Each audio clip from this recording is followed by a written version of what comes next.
Thank you very much, Madam Chair, and thank you to the organisers for inviting me here. I'm going to start my particular presentation, if you like, with a personal story of how I got involved in this. My background is I was born in the UK.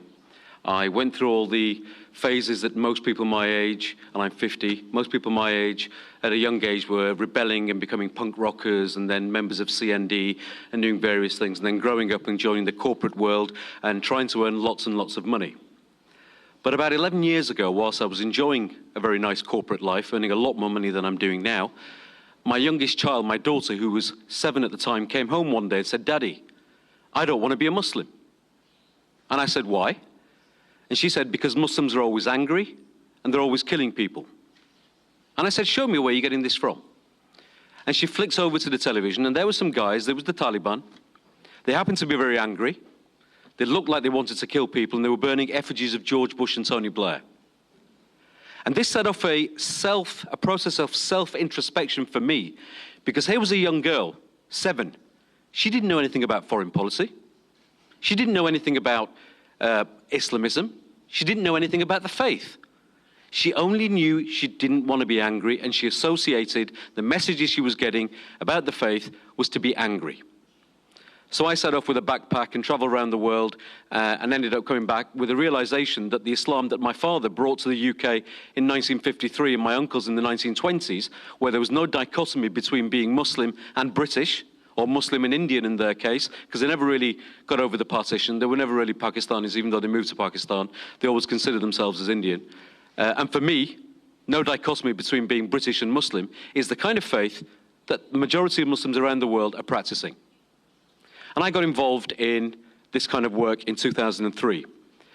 I undertook a piece of work, a piece of study with my alma mater, my university where I did my master's, and we found some interesting statistics that 6% in 2003, 6% of British Muslims said that they regard Osama bin Laden as a greater role model than their parents, or than anybody else they could name. And that made me realize there's going to be potentially a 9/11 in Britain. But guess what? I went to the government and they said, nah, there isn't going to be one. Our Muslims in Britain are much better than the Muslims in the UK and everywhere else, and it will never happen. Well, 7/7 happened, and I got invited to join the Prime Minister's and the Home Office's task force that came up with preventing violent extremism, and I was one of the 12 people that was locked in a room writing the strategy, which has now become PREVENT, and the failed policy has been exported to the USA and called Combating Violent Extremism, because guess what? The strategy that the USA are using right now, which is called CVE, is our failed policy and is not going to work. And I'll tell you why in a minute.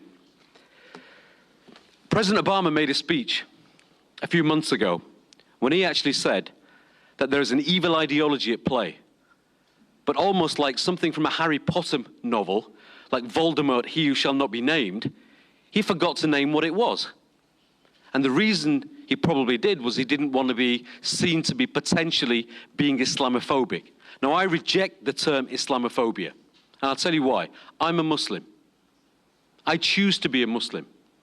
Islam is a set of values, a set of ideas that are practiced by nearly 2 billion people around the world in different ways. In a liberal, secular democracy, there is no idea, there is no set of values that should be beyond critique. Where I do draw the line is that I can't change the color of my skin. And I do draw the line at somebody being prejudiced and showing anti-Muslim hatred. For too long, the word Islamophobia is used by Islamists to delegitimize critical inquiry and debate when it comes to solving this problem. And I will use the word Islamism as a Muslim, but I will clearly define what Islamism is. Just as there's a difference between social and socialism. Social is the way that we all interact, and socialism is a political ideology which is left of center. Islam is a faith practiced by different people in lots of different interpretations. Islamism is one interpretation that wants to do two things. The first one is to set up a utopian Islamist caliphate and impose one version of Sharia. And the second thing they want to do, and they won't stop until it's done, is to spread that flag, that particular version, imposing that particular version of Sharia around the whole globe. Every single Islamist organization wants this. They differ on tactics. They may differ how they get there. But at some point, it involves fighting. Because guess what? We in Britain, people in the EU, if Daesh was to come knocking on our door, we're not going to sit back and say, hey, come on in, take over. Rulers the same way that you're ruling the Yazidis and other Muslims who are different to you in the region. There's going to be a fight, there's going to be a war, if that's what they try to do. Somebody mentioned earlier empowering Muslims. I want you to think of something. What is the difference? And I've seen this happening in Europe. I've been in this industry now for about 11 or 12 years. I want you to consider this. What is the difference between a Muslim living in Europe or a Muslim organization living in Europe that believes that in an ideal Islamic state, somebody who changes their faith should be killed, that in an ideal Islamic state, if somebody goes through the due process of Sharia, their version of Sharia, and commits adultery, should be stoned to death? What is the difference between them that say, but we don't want to do that here in Europe, than ISIL or Daesh? The only difference is one is actually doing it, one would like to do it if they got the opportunity, and they just don't recognize Baghdadi as their Khalif. So when you're looking at Muslim organizations in Europe, watch out for who these organizations are, because our enemy's enemy is not always our friend. Al-Qaeda hate Daesh, but we know what Al-Qaeda is capable of. And people talk about ISIL-inspired extremism, or Daesh-inspired extremism.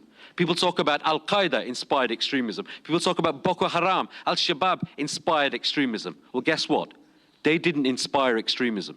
Extremism inspired them.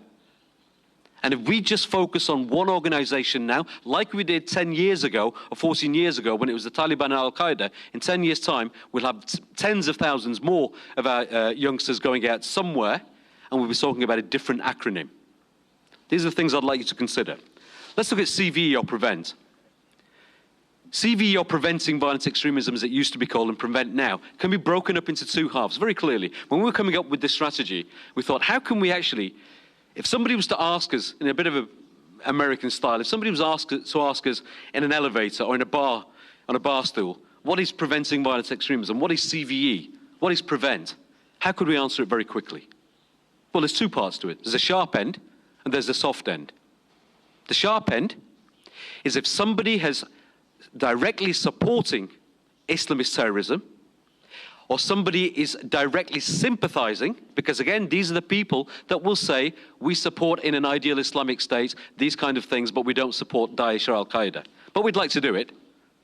And then there are people who show empathy. These are people who say, we don't agree with them, but we can understand why they do it. I've worked with 3 intelligence agencies in the West, and the shortest time observed by 3 intelligence agencies of somebody that they've monitored that was in the empathy space, and then they've had to go and arrest them because they're about to commit an Islamist terrorist act, is 1.5 weeks. There's a guy called Ziamani who 3 months ago was sentenced to over 20 years in the UK. He was about to go out and commit a terrorist act. He was about to try and behead a British soldier. 3.5 months before he was arrested, he was a Christian. Consider the process of how quickly it can take place. In this sharp end, there needs to be a direct intervention, and that can be one of 3 things. The first one, if the danger is clear and present, arrest them. Take them to the due process, and then try and de-radicalize them if they get found guilty in an open court. The second part is, if they haven't broken the law, have effective de-radicalization programs. We have something in the UK called Channel that I was in the steering committee that we put together. We've had over 6,000 referrals since its inception, and right now there are nearly 100 referrals every week. But then there are a lot of people that don't meet this threshold. What do you do with them? Kids who want to go in school, 9-year-olds who want to beat up other kids because they're non-Muslims, because they feel it's their global Muslim ummah duty to do so. These aren't extremists, these are kids who are racist. We need to rehabilitate them. We need to use the processes that we have already in place. How we make fascism, racism, all of these things unpopular in school and in society, make them just as unpopular in schools, and use these same processes, rehabilitate these people. That's the sharp end. 10 years ago, there weren't that many people in the sharp end. Now, we know from the earlier presentation that there's at least 5,000 plus people from Europe that are definitely in the sharp end, probably more, that are sympathizers and empathizers. But the longer term struggle can only be won if we work in the soft end more. We need to build resilience within our communities so that when youngsters are targeted by charismatic recruiters, by groomers, to say the only way you can have solutions to your problems is come and join our gang, they've got the ability to push back. And that's what we call the soft end of PREVENT, or the soft end of CVE. That has to be done by the whole of civil society. Why? Because if we say that this is just a European Muslim problem, just a British Muslim problem, we've been doing that for the last 10 years in the UK. And by the way, for the last 5 years, we haven't had a strategy for the soft end. And that's what Prime Minister Cameron was referring to in his speech. Hopefully that'll come out in October, and we are working on that. And we worked on, advised him very heavily on the speech that he made as well. He wants to separate the sharp end and the soft end. If we don't do that, if we don't make it a civil society response, we will give ammunition to groups like the far right and the far left to take a position and define the debate. That's why it's so important that our leaders use the right terminology and say Islamism and differentiate between Islamism and Islam. Why won't CVE work? Because currently CVE is doing what we did up until 2010 and then beyond a little bit as well. It's trying to use people who aren't jihadists right now, but believe in the same root cause, the same ideological objectives, the same theological objectives, justifications to try and de-radicalize people who are jihadists. Build them in, build a big tent. It didn't work in the UK, it's not going to work anywhere else. And secondly, any strategy is not going to work unless you do the soft end. Very few countries around the world are actually doing the soft end. Britain wasn't doing it as well. Let's look at pathways. Every single individual's journey is bespoke, but there are certain common things that we have observed. And by the way, some of our senior members of staff have been former jihadists. One of our president used to be one of Osama bin Laden's lieutenants in North Africa. He now has a $25 million bounty on his head. Our chairman served 3 years in an Egyptian prison because he tried to instigate a military coup for Hizb ut-Tahrir. We have people who fought the so-called jihad in Afghanistan and a whole network of other people. These are the people who have disavowed the ideology and theology and proven that they've done that, who are the best people to bring people back. In Arabic, there's a proverb. There's a knowledge of books and there's a knowledge of taste. If there was a jar of honey in the middle there, and the two of us were asked to actually write a thesis on it, and if you actually measured the consistency, you looked at the density, the fact that it come from bees, you'd get a great mark in your dissertation. If I put my finger in it and tasted it, I'd have a totally different perspective. Who really knows the honey? People who've been there and have come back, I've seen have got the best results. So the pathways. 3 parts to the pathways. In the middle, there's the lens, the framework, the ideology, if you like. The intellectual, the social, the spiritual, the emotional, and the ideological narratives and aspects and conditions, online and offline. By the way, an individual does not go online to buy a pair of shoes or to buy a handbag and end up becoming a jihadist. They have to be looking for something, or someone has to find them. On the left of this lens, 3 key areas. Genuine grievances, partial grievances, and perceived grievances. We've talked about this, and I can talk about this later. I haven't got a lot of time. There are push and pull factors, but people talk about foreign policy. 1 million people marched in London against the Iraq war. Why aren't there 1 million jihadists in London? I still am waiting for somebody to explain to me what foreign policy has to do with somebody taking sex slaves in Iraq and Syria, with somebody killing Shias in Kuwait, and genuinely wanting to kill other Muslims. I don't think it's got anything to do with it at all. But charismatic recruiters will take these grievances, partial, perceived, or genuine, and manipulate them through this lens, create this worldview, and say, guess what? The only way you're going to find your solutions is to find one of 4 things. The first one, find parity. Belong to a gang, belong to a group, the global Muslim Ummah gang, as I call it. Build this utopian Islamist caliphate. Right now, IS, ISIL, Daesh, whatever you want to call them, are building a utopian apocalyptic state right now. Why? Because they believe Dabiq, Sham, is one of the key areas where the end war will take place. And because they defeated the Iraqi army so quickly, they believe God's on their side. So the first thing is build this utopian Islamist caliphate. The second thing, and I'm going through this fairly quickly, is a theological justification. In Arabic, there's a concept called al-wala' al-bara'. Salafists teach this from a young age to all of their kids. What does that mean? It means loyalty and enmity for the sake of God. Somebody who's different to you, another Muslim, non-Muslims, anybody else. If you're not the same as you either kill them, you fight them. If you can't fight them, you debate them. If you can't debate them, at the very least, you hate them in your heart. And guess what? God wants you to do this, and God will reward you for doing this. Every single suicide video that I've seen, and I've had to see so many, most of them always say one thing: may Allah accept my sacrifice, because they believe they're moving on to something better. The third thing, revenge. A bit like the IRA in Northern Ireland. Many years ago, I remember an interview where somebody was asked, why are you doing this? And I thought, hey, great, I'm going to understand the answer to the whole problem. And he turned around and said, well, they killed my friend, or they killed my uncle. Since the war on terror, there have been more and more people that know somebody, related to somebody, part of the same tribe, part of the global Muslim Ummah gang, who want revenge. And these guys will give them an alternative, give them a way to do this. And the final pathway, solutions to mental health issues. I worked with a European country recently where they identified that over 40% of their convicted Islamist terrorists suffer from Asperger's syndrome. We know that the recruitment, and we have a whole team that monitors, if you go on our website, you'll see a report called the Virtual Caliphate, 12 months on from the Islamist State, the Islamic State. We know that these guys are recruiting people who are suffering from some form of mental health issues. They're using videos. Also, some of the killers, one of the killers of Drummer Lee Rigby, the terrorist, was being treated for clinical depression.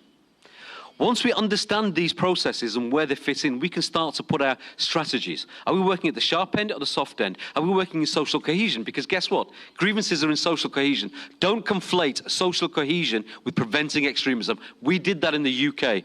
It didn't work. Grievances, we all have them. Every single person in this room right now has a personal grievance. But we're not all going to become jihadists. If we focus just on that, we're going to miss all the other stuff. We should focus on grievances because it's the right thing to do. Focus on the ideology, focus on the narratives, but also on the sharp end as well. Finally, just a couple of other things. I was going to talk about the different institutions, mosques, universities, prisons. You know, people say it's the uneducated, disenfranchised people that actually become jihadists. Let me give you some stats. In the UK, 43% of all the convicted Islamist terrorists had university education. 8 of them were senior members in Islamic societies at universities. Sadiq Khan, the lead bomber of 7/7, was integrated into society. I know his father very, very well. Nothing to do with not having an identity. He didn't suffer any problems with social cohesion. What was his main driver, his grievance? He didn't want to marry his cousin. His father wanted him to marry his cousin. He wanted to marry his girlfriend from university. That took him into the hands of al-Muhajirun, who gave him this lens. The solutions we need to come up with, counter-narratives. Go on our website, you'll see we're using the arts. We go to workshops, we're using former jihadists, we're using girls who wanted to go and join ISIL. You may have heard about the story of the 3 London girls that went to join ISIL. One of the fathers, Abbasi, was featured on the BBC website holding a teddy bear, crying, pleading for his daughter to come back. She went when she was 15. I genuinely believe he wants her to come back. Keith Vaz, our MP, took her to the Parliament and he gave evidence saying it was the police's fault, it was the government's fault, it was everybody else's fault. Guess what? 3 weeks later, a video emerged that one of my staff found of him taking a 13-year-old Amira, his daughter, to al-Muhajirun marches, burning American and British flags, and actually carrying the black flag of Daesh. Some people are creating inadvertently the platform, the dynamics, the whole infrastructure for Daesh to recruit, to give these women, these girls, 10% of the people that are going there from Western countries on average are young girls and women. Never happened in Afghanistan. These people are feeling empowered, but the whole atmosphere, the platform is being created elsewhere. Marriage bureaus are online. We think that we have this vision of somebody in Syria and Iraq recruiting our youngsters. Well, guess what? They haven't got time to recruit now. We have a database that we are monitoring in Arabic in all the different countries, how they're actually dropping their media, their propaganda, how the contacts. They haven't got time to be recruiting. Recruitment is happening elsewhere, and all they're doing is focusing on logistics. And finally, just one thing, be careful who you work with, identify where you work, and I'm sure we'll take some questions and answers later. I'll cut it short there.